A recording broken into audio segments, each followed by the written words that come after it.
Assalamualaikum warahmatullahi wabarakatuh. Alhamdulillah wassalatu wassalamu ala Rasulillah Sayyidina Muhammad ibn Abdullah wa ala alihi wa sahbihi wa man tabi'a sunnatah min yaumina hadza ila yaumin afdhah. Alhamdulillah, pada kesempatan kali ini kita diberikan kesehatan oleh Allah sehingga bisa melaksanakan kuliah dalam keadaan sehat walafiat. Dan marilah kita tetap bersolat kepada Rasulullah SAW, karena berkat perjuangan Rasulullah dan para sahabatnya, kita bisa mengenal Islam, iman, dan ihsan.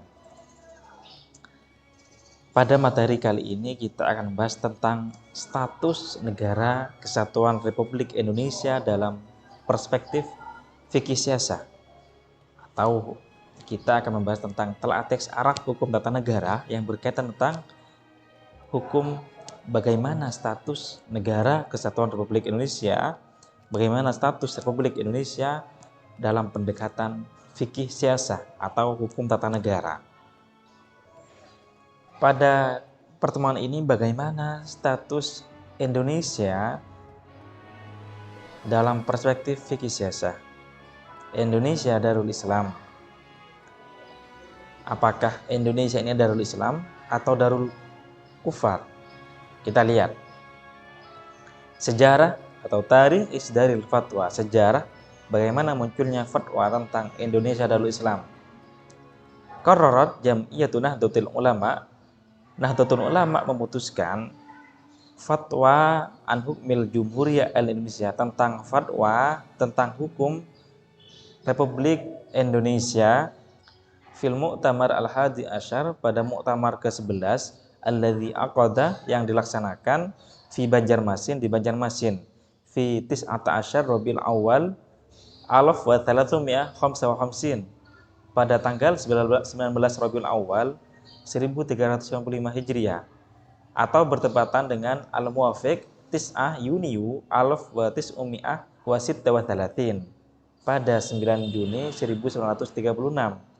Haitsu bahasa fihi, yang mana pada saat itu dibahas hukum wilayatil Jumhuriyah al-Indonesia, hukum wilayah Republik Indonesia allati istamaraha al-mustamir al-Hulandi, yang pada saat itu dijajah oleh penjajah Belanda, au wilayatu hukmi hukumatil hun au wilayati au wilayatul au wilayah hukuma al-hin al-Hulandawiyah, au wilayah hukuma al-hin al-Hulandawiyah, atau wilayah teritorial Hindia Belanda.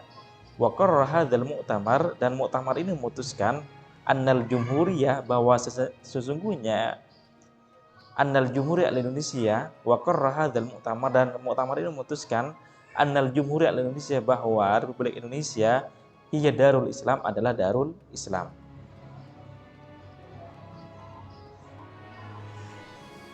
Jadi pada 19 Rabiul Awal 1365 Hijriah atau 9 Juni 1936, artinya waktu itu Indonesia pada saat itu dijajah oleh Belanda. Ada Muktamar ke-11, Muktamar NU yang ke-11 di Banjarmasin, yang membahas tentang bagaimana status Republik Indonesia, apakah Darul Islam atau Darul Kufar dalam perspektif fikih siyasah. Kita lihat jawabannya, nasul fatwa, nas fatwanya, as-soal, bagaimana soal, ada soal, mahukmu biladina, bagaimana hukum negara kita, fi dawi syariah al-islamiyah, perspektif syariat Islam. Al-jawab, jawabannya, inna biladana Indonesia, bahwa negara kita Indonesia, darul Islam, adalah darul Islam. Li'annahu, karena sesungguhnya, qad sabaqa istilahil muslimina alaiha, karena telah pernah dikuasai oleh orang Islam, pernah dikuasai oleh kerajaan Islam. Ada kerajaan Islam Demak, ada kerajaan Islam Aceh, ada kerajaan Islam Mataram, dan seterusnya. Wa in kana istamaraha kufar, meskipun setelah itu dijajah oleh negara non-muslim seperti Belanda, Inggris, dan Portugis. Lianna wad'a dari Islam, karena status darul Islam mustaqirrun ala dawam, ini tetap. Kemudian masdarul fatwa, epistemologi dari fatwa, sumber dari fatwa, yaitu dari kitab Bughyatul Mustarsyidin. Al-Habib Abdurrahman bin Muhammad bin Husain Al-Masyhur menegaskan dalam kitabnya Bughyatul Mustarsyidin bahwa Indonesia, Ardu Jawa, Jakarta, Batavia adalah Darul Islam. Kita lihat bagaimana alasan beliau. Kullu mahallin, setiap tempat, qadara muslimun, orang Islam mampu, sakinun, untuk tinggal, fihi, dalam tempat tersebut, fil azman, dalam sebuah masa, yasiru daru islamin, maka menjadi darul Islam. Tajri alaihi ahkamuhu, yang mana berjalan hukum-hukum Islam, fi dzalika zaman, pada zaman itu, wa ma ba'dahu, dan setelahnya.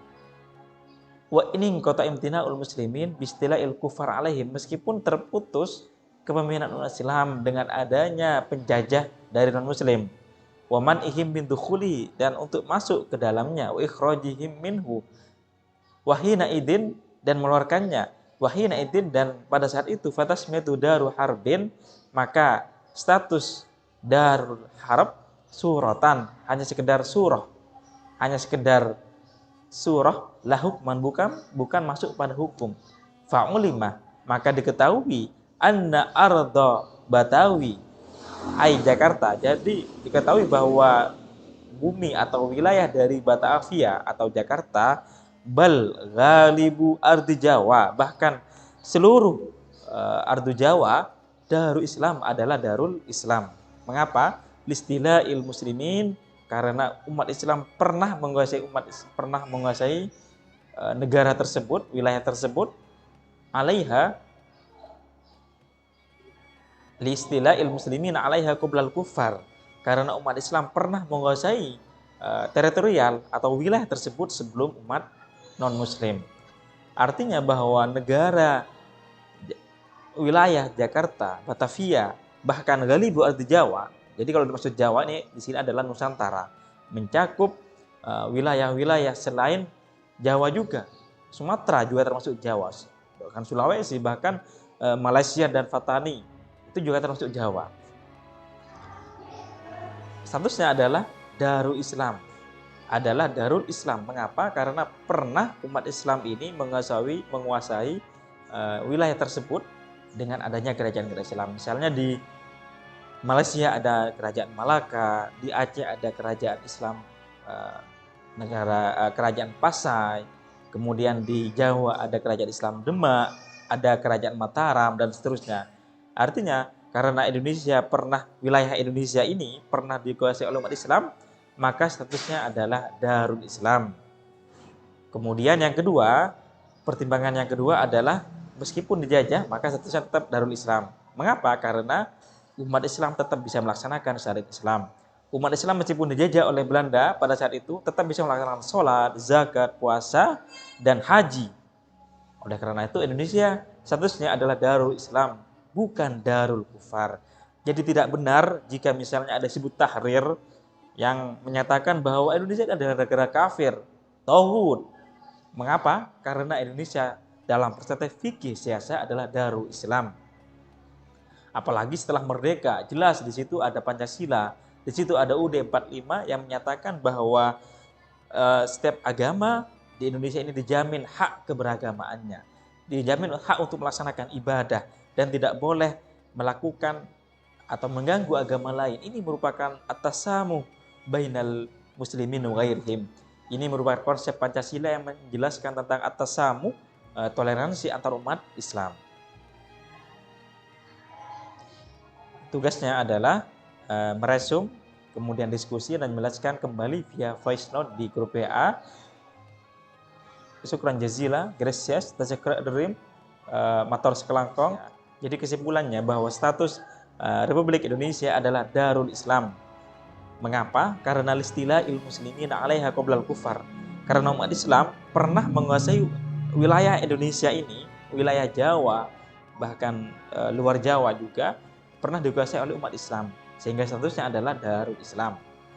Oleh karena itu tidak benar jika misalnya Hizbut Tahrir mengatakan bahwa Indonesia adalah negara tauhid, negara kafir karena berlandaskan pada Pancasila. Ini tidak benar. Mengapa? Karena Indonesia pada saat dijajah saja oleh Darul Islam, apalagi setelah merdeka. Yang mana di saat merdeka kita bisa melaksanakan ibadah dengan baik, dengan dijamin oleh undang-undang bisa melaksanakan penerapan syariah dengan maksimal, adanya UUD 45, adanya Pancasila ini untuk menjamin hak untuk beragama. Bahkan sekarang ada sebuah undang-undang tentang halal industri, yang mana negara Islam seperti Arab Saudi ini belum menjalankan hukum halal industri ini, yang mana Indonesia sudah berjalan di sini. Lalu jika pada saat penjajahan saja Indonesia ada Darul Islam, bagaimana setelah merdeka? Justru lebih qiyasul aula bahwa Indonesia adalah Darul Islam. Mengapa? Karena istilah muslimina alaiha qablul kufar. Dan sekarang status Indonesia lebih lagi Darul Islam, sangat Darul Islam. Kita dikuasai oleh pemimpin yang muslim, dari presiden, gubernur, bahkan bupati, semuanya muslim. Oleh karena itu, tidak benar bahwa Indonesia atau NKRI ini adalah Darul Kufar atau Tauhid yang telah dituduhkan oleh Hizbut Tahrir. Demikian dari saya, Al-Fakir. Mohon maaf apabila ada kesalahan. Sehat selalu, tetap jaga protokol kesehatan. Bitaufiq wan najah. Wallahul muwaffiq ila aqwamit thoriq. Wal afu minkum. Wassalamualaikum warahmatullahi wabarakatuh.